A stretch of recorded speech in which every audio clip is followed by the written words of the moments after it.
Sebelum kita belajar firman Tuhan pada malam ini, mari kita sama-sama berdoa. Maha Suci Bapa kami surga, kami bersyukur kepada Tuhan untuk segala kasih pemberian Tuhan bagi masing-masing kami. Kami bersyukur oleh karena kesehatan yang Tuhan berikan pada kami. Kami bersyukur atas waktu yang Tuhan berikan pada kami boleh belajar akan firman Tuhan. Biarlah Tuhan hadir bersama dengan kami oleh Roh-Mu dan memberikan pengertian kepada kami tentang kehendak Tuhan, dan kami boleh mengerti akan firman Tuhan dan kebenaran Tuhan itu boleh memperbarui kehidupan kami. Tuhan Bapa surga beserta dengan kami dalam acara kami pada malam ini. Biarlah semua itu berjalan seturut kehendak Tuhan.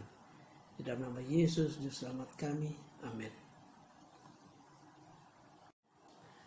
Selamat malam saudara-saudaraku sekalian, di mana saja berada. Kita bersyukur pada malam ini kita boleh bertemu kembali pada malam permintaan doa ini. Kita boleh bersekutu dengan Tuhan dan juga belajar akan firman Tuhan. Pada malam ini firman Tuhan kita ambil dari buku Alfa dan Omega, jilid yang ke-8 pasal 20 dengan topik kebangunan keagamaan yang besar. Ini adalah sebuah perjalanan kerohanian dari pembaharu-pembaharu kita pada awal-awal pergerakan Advent, dan dari sanalah muncul kebenaran-kebenaran yang diungkapkan yang selama ini menjadi rahasia. Dan pada saat pembaharu-pembaharu ini mulai mempelajari kitab-kitab Wahyu dan Daniel, maka pekabaran dan tanda-tanda mengenai kedatangan Tuhan itu semakin terungkap dan kita boleh mengerti dengan baik pada saat ini bagaimana kedatangan tanda-tanda akan kedatangan Tuhan semakin digenapi pada saat hari ini. Dan sebuah kebangunan keagamaan ini melalui pengumuman kedatangan Kristus yang segera, seperti yang diramalkan dalam pekabaran 3 malaikat yang pertama yang terdapat dalam Wahyu 14, di mana di sana dituliskan seorang malaikat tampak terbang di tengah-tengah langit, dan padanya ada Injil yang kekal untuk diberitakannya kepada mereka yang diam di atas bumi dan kepada bangsa dan suku, bangsa dan kaum. Dengan suara nyaring ia menggambarkan pekabaran itu, takutlah akan Allah dan muliakanlah Dia karena telah tiba saat penghakimannya, dan sembahlah Dia yang telah menjadikan langit dan bumi dan laut dan semua mata air. Fakta bahwa ada malaikat yang menjadi juru kabar amaran ini adalah suatu penting dan berarti. Oleh kemurnian, kemuliaan dan kuasa juru kabar surgawi itu, hikmah ilahi berkenan menyatakan sifat pekerjaan yang tinggi yang harus dicapai oleh pekabaran, dan kuasa serta kemuliaan menyertainya. Malaikat yang berada di tengah langit dengan suara nyaring, dengan mana amaran itu disuarakan di penyebarluasan kepada semua di atas bumi, kepada semua bangsa, suku, bahasa, membuktikan betapa pergerakan itu menyebar ke seluruh dunia. Pekabaran ini memancarkan terang seperti pada saat pergerakan dimulai. Pergerakan ini dinyatakan sebagai bagian dari Injil yang kekal, yaitu pekabaran yang mengumumkan pembukaan penghakiman.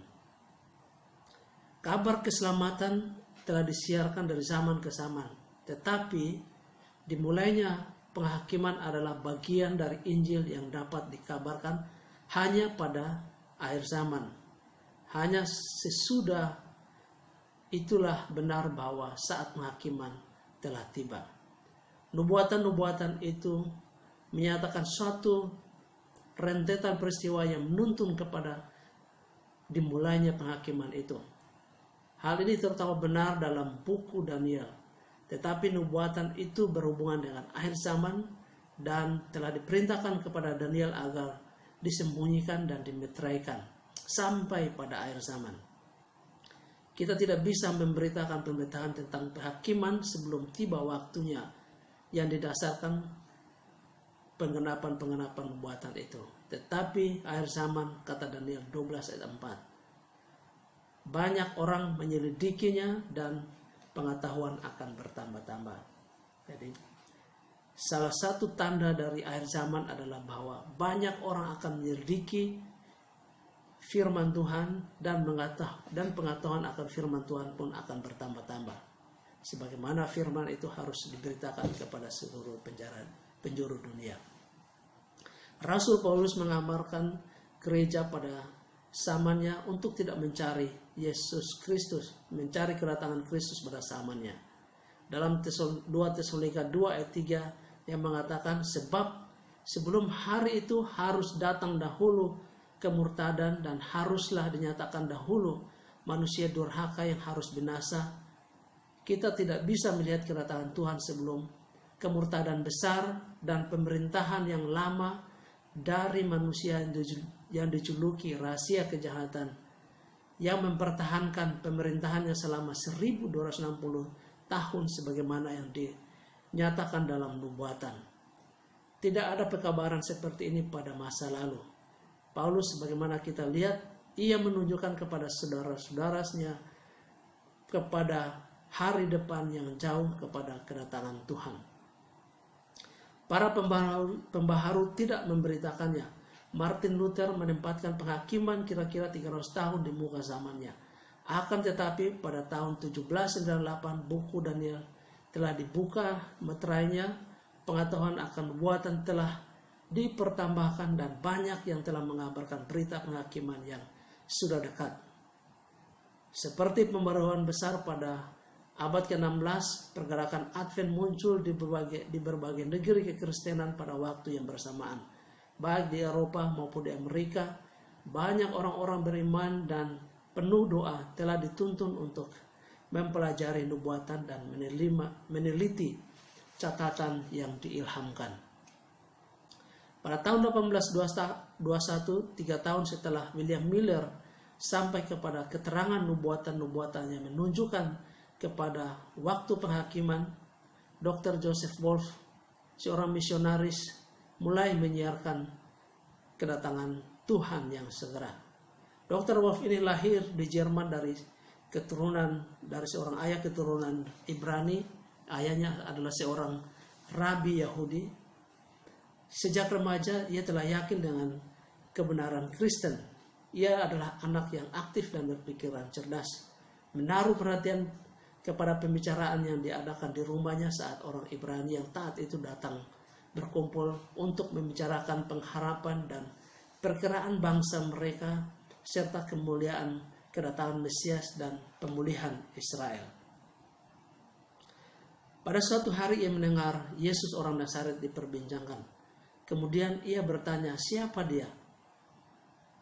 Ayahnya menjawab, ia adalah seorang Yahudi yang sangat berbakat, tetapi pada waktu itu ia berpura-pura menjadi Mesias. Pengadilan Yahudi menjatuhkan hukuman mati kepadanya.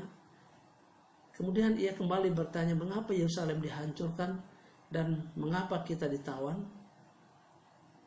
Ia menjawab, karena orang Yahudi membunuh nabi-nabi. Pikiran segera timbul pada anak muda ini. Mungkin Yesus juga adalah seorang nabi dan seorang Yahudi. Dan orang Yahudi membunuhnya sedangkan dia tidak bersalah. Begitu kuat perasaan ini mempengaruhinya sehingga walaupun ia dilarang untuk memasuki gereja Kristen, sering ia tinggal di luar untuk mendengarkan khotbah. Kemudian ia sering membual kepada tetangganya, seorang Kristen yang sudah tua, mengenai kemenangan Israel di masa depan pada waktu kedatangan Mesias. Orang tua itu berkata dengan lembut, hai anakku, saya katakan kepadamu, siapa Mesias itu sebenarnya? Ia adalah orang Nazaret yang telah disalibkan oleh nenek moyangmu, seperti yang telah dilakukan mereka pada zaman dahulu. Pulanglah ke rumah dan bacalah Yesaya 53, maka engkau akan yakin bahwa Yesus Kristus adalah anak Allah. Joseph pulang dan membuka kitab Yesaya 53. Dengan kagumnya ia melihat betapa sempurnanya hal itu digenapi pada diri Yesus orang Nazaret. Ia bertanya, apakah benar-benar kata orang Kristen ini? Dan anak ini meminta penjelasan kepada ayahnya. Tetapi ayahnya diam dan marah sehingga ia tidak pernah lagi menyinggung tentang hal ini. Tetapi hal ini hanya menambahkan kerinduannya untuk mengetahui lebih banyak mengenai agama Kristen. Kemudian ia meninggalkan rumahnya dan pergi untuk mencari pendidikan agar dapat menjawab apa yang menjadi kerinduannya untuk mengetahui lebih banyak mengenai agama Kristen. Kemudian melalui pengaruh seorang instruktur Katolik, ia dituntun untuk menerima imam Romawi dan bermaksud menjadi misionaris kepada bangsanya sendiri. Kemudian dia belajar di College of Propaganda di Roma. Namun di sana dia dituduh sebagai seorang murtad, seorang bid'at karena kebiasaannya berpikir bebas dan berbicara terus terang. Ia menyerang secara terus terang penyalahgunaan gereja dan menganjurkan untuk mengadakan pembaharuan. Walaupun ia pada mulanya diperlakukan secara istimewa oleh pejabat kepausan, tetapi tidak berapa lama kemudian ia diusir dari Roma. Ia dituduh sebagai seorang yang tidak bisa diperbaiki. Kemudian ia pergi ke Inggris dan ia mulai bergabung dengan gereja di Inggris dan belajar selama 2 tahun sebelum berangkat pada tahun 1821 untuk memulai misinya. Pada waktu Wolf menerima kebenaran yang agung, yaitu kedatangan Kristus yang pertama sebagai seorang yang susah dan biasa dengan penderitaan, ia melihat bahwa nubuatan-nubuatan menyatakan dengan jelas kedatangannya yang kedua kali dengan kuasa dan kemuliaan. Pada waktu ia berusaha menuntun umatnya kepada Yesus orang Nazaret yang dijanjikan dan menunjukkan kepada kedatangan yang pertama dalam kehinaan sebagai korban dosa manusia, ia juga mengajarkan kepada mereka mengenai kedatangan Yesus yang kedua kali sebagai Raja Pelepas.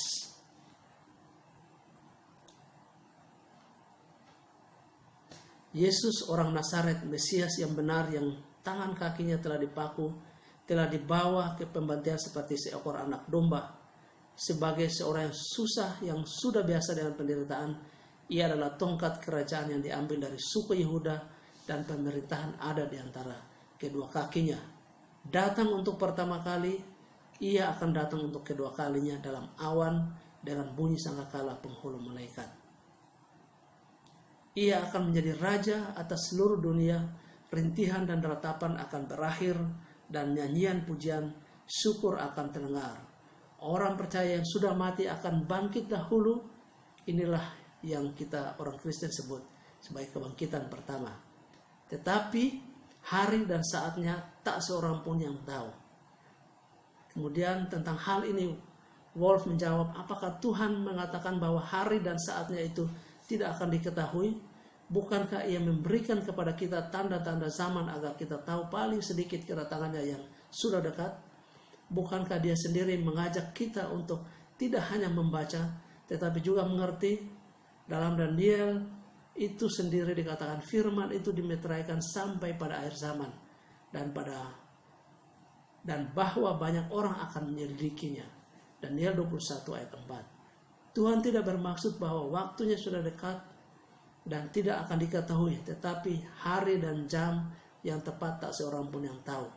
Ia mengatakan cukup mengetahui dari tanda-tanda zaman untuk mendorong kita bersedia kepada kedatangannya. Selama 24 tahun, pada tahun 1821 sampai 1845, Wolf menjelajahi Mesir, Abyssinia di Afrika, Palestina, Syria, Persia, Bukhara sampai ke India.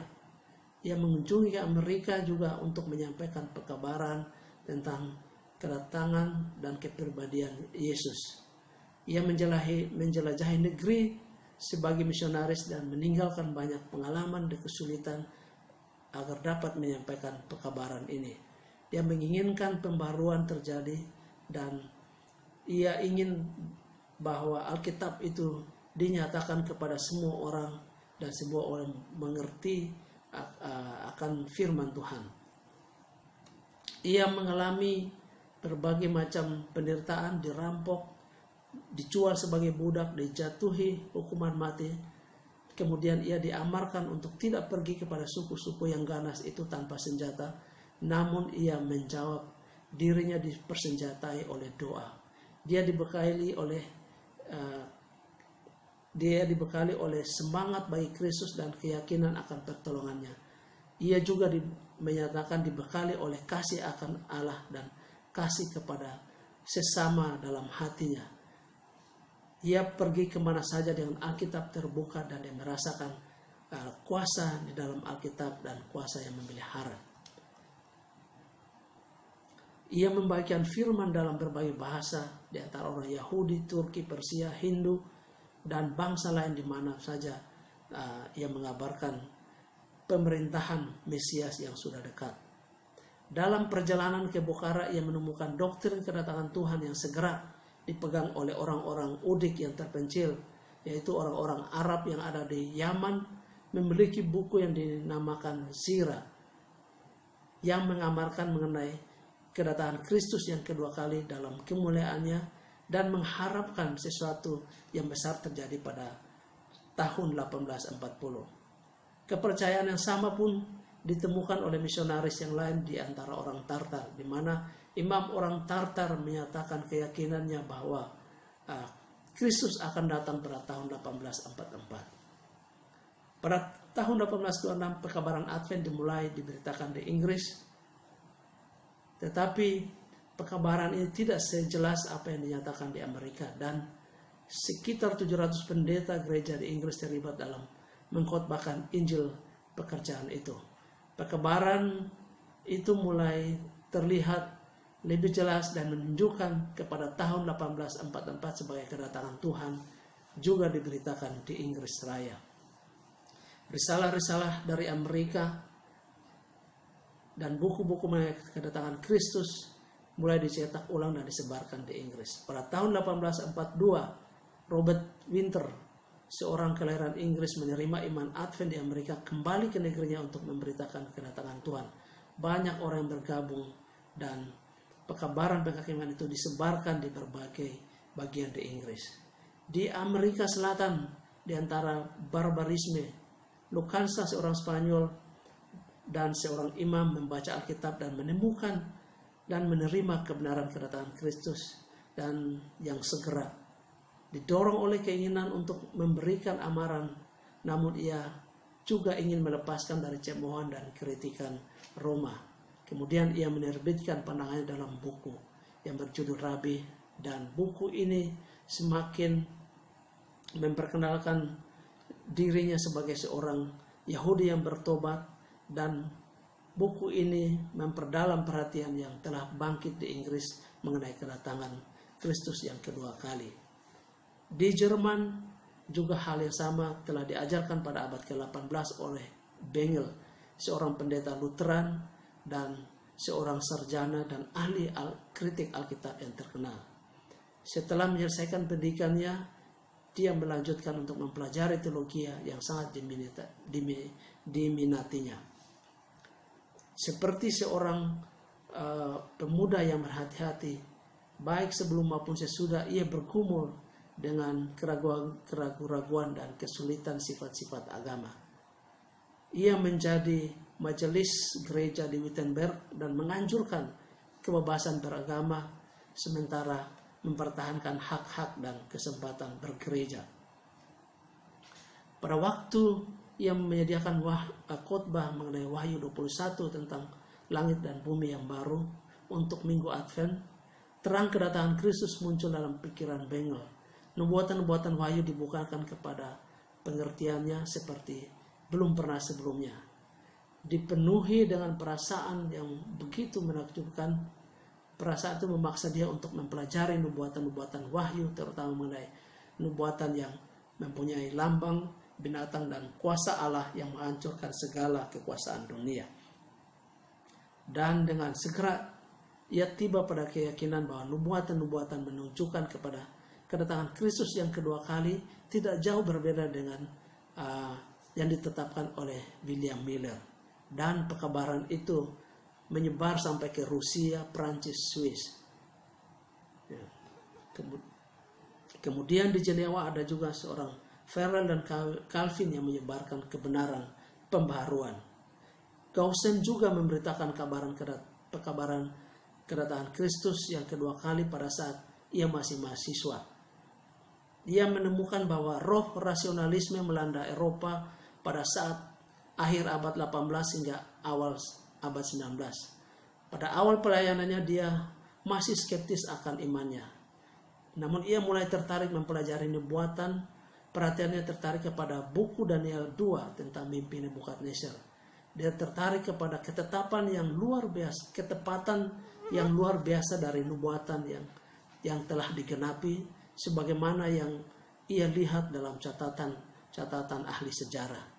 Ini adalah satu kesaksian kepada inspirasi Alkitab yang menjadi jangkar baginya di tengah malapetaka tahun-tahun berikutnya.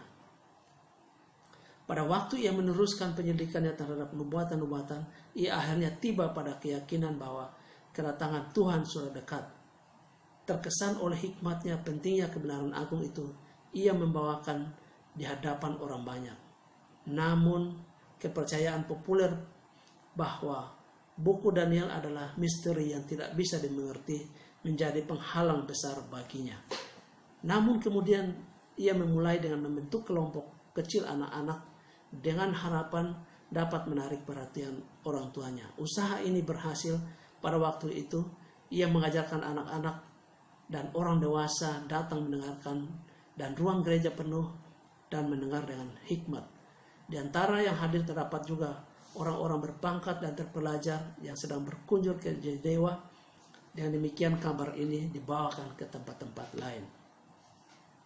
Gaussen ini adalah seorang pendeta yang berbahasa Prancis dan sangat menonjol dan paling disenangi.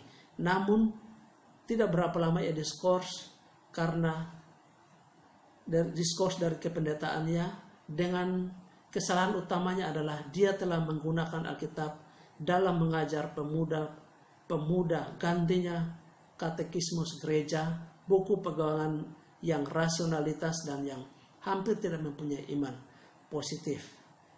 Ia meneruskan tugasnya sebagai guru agama kepada anak-anak dan memberitakan petunjuk Alkitab. Dan dia membuat cetakan buku-buku dan menjadi alat yang ampuh dalam menarik perhatian banyak orang untuk mempelajari nubuatan-nubuatan yang menunjukkan kedatangan Tuhan yang kedua kali. Hal ini juga sampai kepada Skandinavia, pemberitaan pekabaran Advent dan api perhatian yang luas disulut.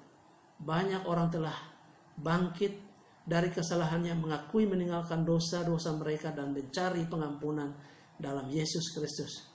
Tetapi alim ulama gereja negara menentang pergerakan ini dan melalui pengaruh mereka beberapa orang dijebloskan dalam penjara. Di beberapa tempat pengkhotbah mengenai kedatangan Kristus yang tidak lama lagi itu dibungkam. Namun Allah suka mengirim pekabaran melalui cara yang ajaib, yaitu melalui anak-anak kecil. Oleh karena mereka masih kecil dan undang-undang negara tidak bisa membatasi mereka. Menyatakan bahwa pengkhotbah kecil ini berasal dari penghuni gubuk-gubuk miskin yang bahkan belum berumur 6-8 tahun. Sementara kehidupan mereka menyaksikan bahwa mereka mengasihi Juru Selamat dan mencoba hidup dalam penurutan kehendak Allah yang kudus. Mereka terlihat menunjukkan kecerdasan dan kemampuan yang biasa seperti anak-anak pada umumnya. Namun ketika anak-anak ini berdiri depan orang banyak, nyatalah mereka digerakkan oleh suatu pengaruh di luar karunia mereka yang biasa. Nada dan cara berbicaranya berubah dengan kuasa yang sungguh-sungguh, dan mereka memberikan amaran penghakimannya sudah tiba.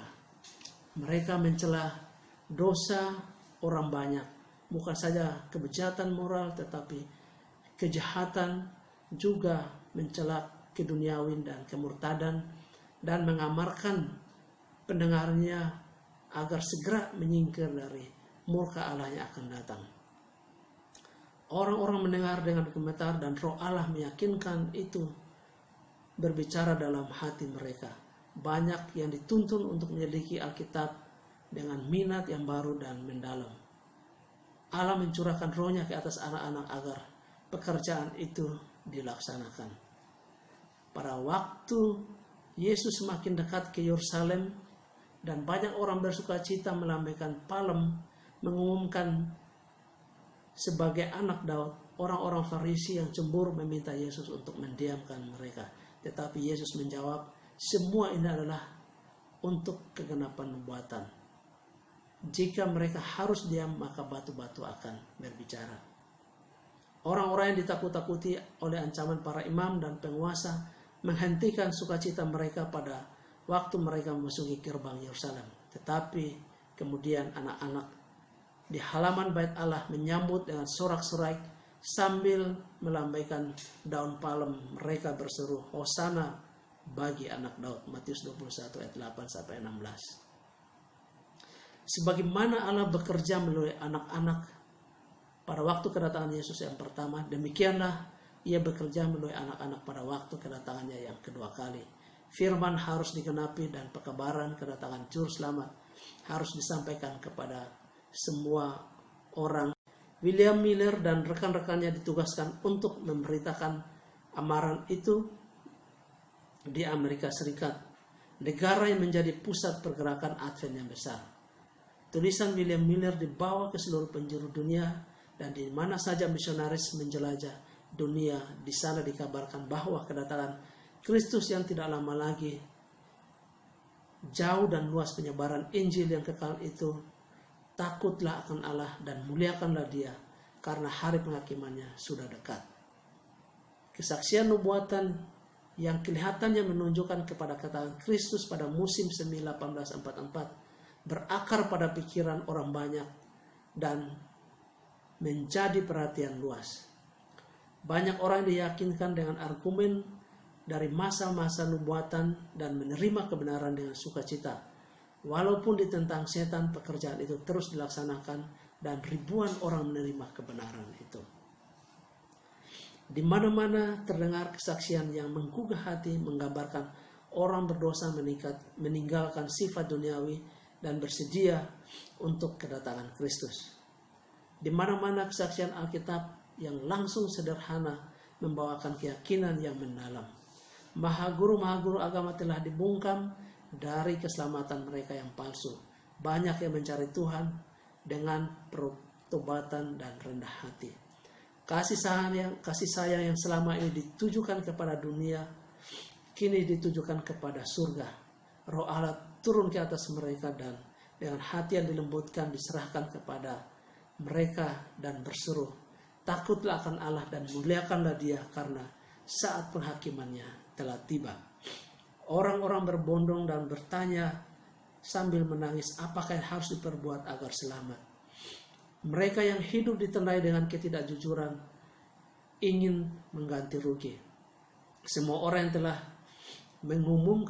menemukan kedamaian dalam Kristus rindu melihat semua orang untuk mendapat berkat.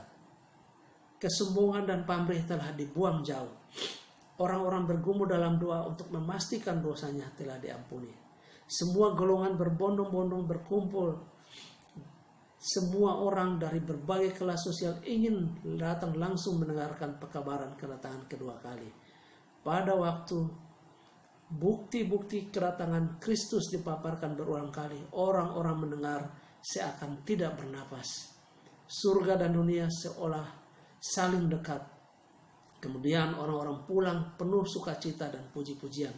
Bagi mereka yang hadir dalam perkumpulan itu, merupakan satu momen yang tidak dapat dilupakan, pemandangan perhatian yang begitu besar dan dalam. Pemberitaan mengenai waktu yang pasti mengenai kedatangan Kristus menimbulkan perlawanan besar dari berbagai golongan, bahkan dari pendeta-pendeta sampai kepada orang-orang berdosa yang paling gegabah dan berani menentang surga. Kata-kata nubuatan digenapi bahwa pada akhir zaman akan tampil pengejek-pengejek dengan ejekan-ejekannya, yaitu orang yang hidup menurut hawa nafsunya. Katanya, di manakah janji kedatangannya itu? Banyak orang yang mengasihi juru selamat menyatakan menerima doktrin kedatangan Kristus yang kedua kali, tetapi mereka hanya tidak setuju dengan waktu yang ditetapkan. Tetapi ini adalah hanya satu dalil menutupi ketidakterimaan mereka terhadap doktrin kedatangan Yesus yang kedua kali. Tuhan mengetahui hati mereka. Tak seorang pun yang tahu dari hari dan jamnya adalah argumen yang paling sering dikemukakan oleh kelompok penolak iman kedatangan kedua kali. Tetapi tentang hari dan saat itu tidak seorang pun yang tahu. Malaikat-malaikat di surga tidak, dan anak pun tidak, hanya Bapa sendiri. Matius 24 ayat 36. Firman itu diucapkan Yesus dalam percakapannya dengan murid-muridnya di Bukit Zaitun setelah untuk terakhir kalinya ia meninggalkan bait Allah. Dan murid-murid itu bertanya, apakah tanda kedatanganmu dan tanda kesudahan dunia? Yesus memberikan tanda-tanda itu dalam Matius 24. Jika kamu semua melihat ini, ketahuilah bahwa waktu sudah dekat. Satu ucapan juru selamat tidak dibuat untuk merusakkan ucapannya yang lain. Walau tak seorang pun tahu tentang hari dan saat kedatangannya, kita diajar dan diharuskan untuk mengetahui kapan kedatangannya yang sudah dekat. Lebih jauh kita diajarkan bahwa mengabaikan amarannya dan menolak atau tidak mau mengetahui kapan kedatangannya itu akan sama fatalnya kepada kita seperti kepada mereka pada zaman Nuh. Mereka tidak mengetahui kapan air bah itu akan datang.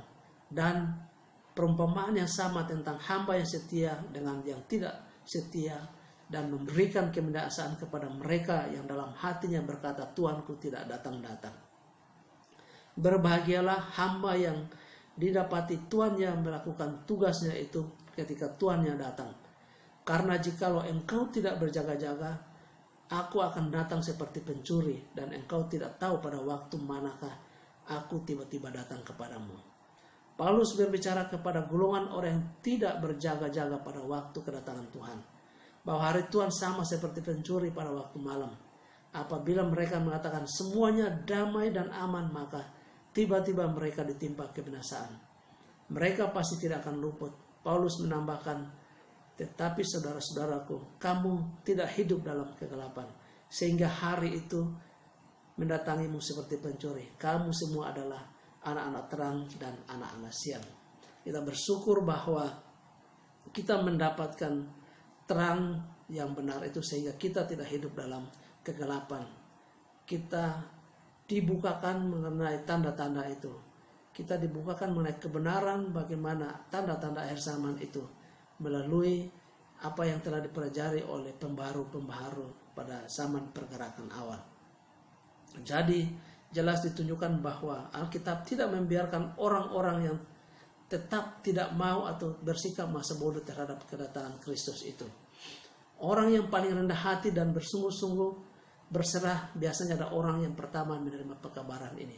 Mereka mempelajari sendiri Alkitab dan akan segera dapat melihat sifat yang tidak Alkitabiah dari pandangan populer nubuatan, di mana mereka tidak dikendalikan oleh alim ulama, di mana mereka bisa menyelidiki firman Allah bagi mereka sendiri. Maka doktrin itu hanya perlu dibandingkan dengan Alkitab saja dan menetapkan kewenangan ilahi. Pada saat itu banyak yang dianiaya, dipecat dari gereja dan kepercayaan mereka karena kepercayaan mereka mengenai kedatangan Kristus. Mereka bersekutu dalam doa, mereka perlu keyakinan kesaksian dalam dirinya bahwa mereka telah bersedia bertemu dengan Juru Selamat. Allah bermaksud menguji umatnya. Tangannya menutupi kesalahan dalam perhitungan masa nubuatan. Orang-orang Advent tidak menemukan kesalahan itu. atau ditemukan oleh penentang-penentangnya yang paling terpelajar. Penentang itu berkata, perhitunganmu mengenai masa-masa nubuatan adalah tepat. Beberapa peristiwa besar akan terjadi, tetapi bukan seperti yang diramalkan oleh Tuan Miller. Itu adalah pertobatan dunia ini dan bukan kedatangan Kristus yang kedua kali. Saudara-saudara, waktu yang diharapkan sudah berlalu dan Tuhan tidak datang untuk mendapatkan umatnya. Mereka dengan iman dan kasih yang sungguh-sungguh yang telah mencari dan menantikan juru selamat, mereka mengalami kekecewaan yang pahit. Namun begitu, maksud Allah sedang dicapai. Ia menguji hati mereka yang mengaku menantikan kedatangannya. Ada beberapa di antara mereka yang hanya karena takut. Pengakuan iman mereka tidak mengubah hati mereka atau hidup mereka. Pada waktu peristiwa yang diharapkan tidak terjadi, orang-orang ini menyatakan bahwa mereka tidak kecewa. Mereka tidak percaya kalau Kristus akan datang.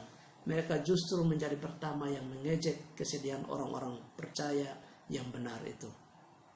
Tetapi Yesus bersama seluruh bala tentara surga melihat dengan kasih sayang dan simpati kepada mereka yang dicobai dan yang setia namun kecewa. Seandainya tirai memisahkan dunia yang kelihatan dan dunia yang tidak kelihatan disingkirkan, maka malaikat-malaikat akan tampak semakin dekat dengan jiwa-jiwa yang teguh ini dan melindungi mereka dari serangan setan. Saudara-saudaraku, bahwa telah dimulai sejak pergerakan Advent, telah mulai diungkapkan mengenai nubuatan-nubuatan kedatangan Yesus yang kedua kali. Banyak orang yang tergugah pada saat itu mulai meninggalkan kehidupan yang lama. Terjadi pembaruan yang sangat besar pada saat itu. Namun nubuatan yang terdapat dalam Wahyu 14 dan Daniel 2 tidak digenapi seperti apa yang dikatakan oleh William Miller bahwa Yesus akan datang pada tahun 1844.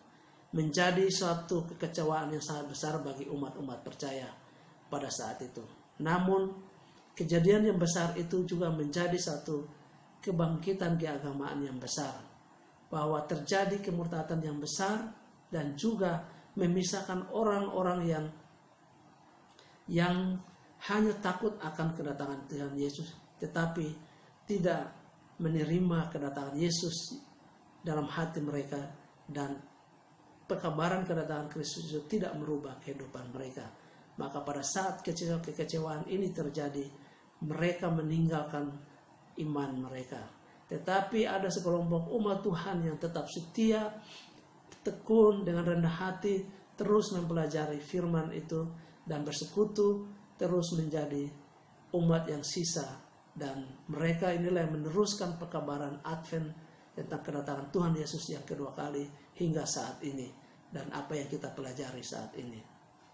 Kita bersyukur bahwa pekabaran tentang kedatangan Yesus yang kedua kali itu telah dibukakan sejak pergerakan yang awal-awal oleh pembaharu-pembaharu, dan kita menjadi anak-anak yang terang sebagai yang dikatakan oleh Rasul Paulus. Oleh karena kita telah mendapatkan terang itu dinyatakan melalui peneliti-peneliti Alkitab dari awal pergerakan Advent ini.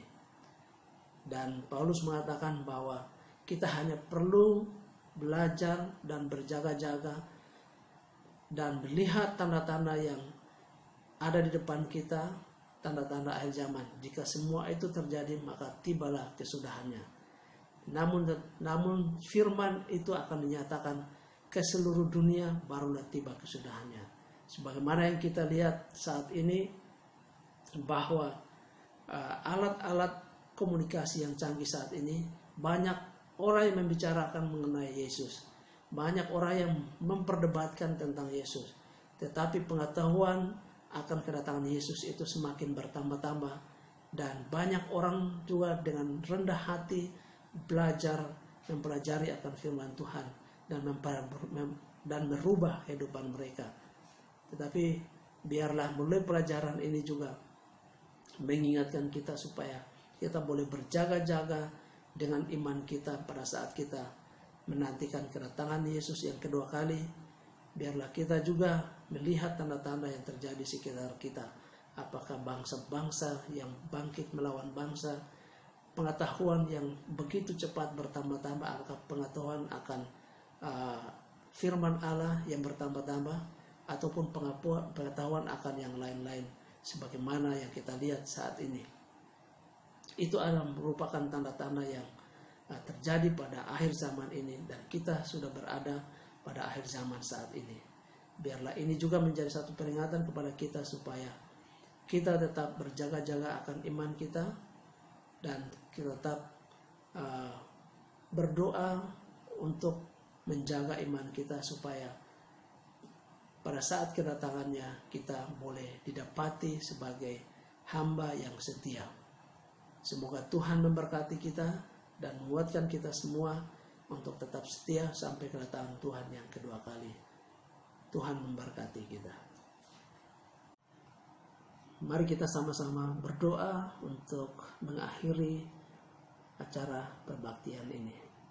Maha Suci Bapa di surga, kami telah belajar akan firman Tuhan melalui tulisan Roh Nubuat Alfa dan Omega jilid 8 pasal yang ke-20, bagaimana pembaruan-pembaruan pada mula-mula pergerakan Advent telah mulai menyelidiki dan membukakan tabir-tabir nubuatan yang memberikan gambaran kepada seluruh umat manusia bagaimana kedatangan dan tanda-tanda kedatangan Yesus yang kedua kali begitu dekat. Dan pada saat ini biarlah juga pelajaran ini menjadi satu peringatan bagi kami dan amaran bagi kami supaya tetap berjaga-jaga menantikan kedatangan Yesus dan menjaga iman kami sampai kedatangan Yesus yang kedua kali. Tuhan memberkati kami semua, di dalam nama Yesus Juru Selamat kami. Amin.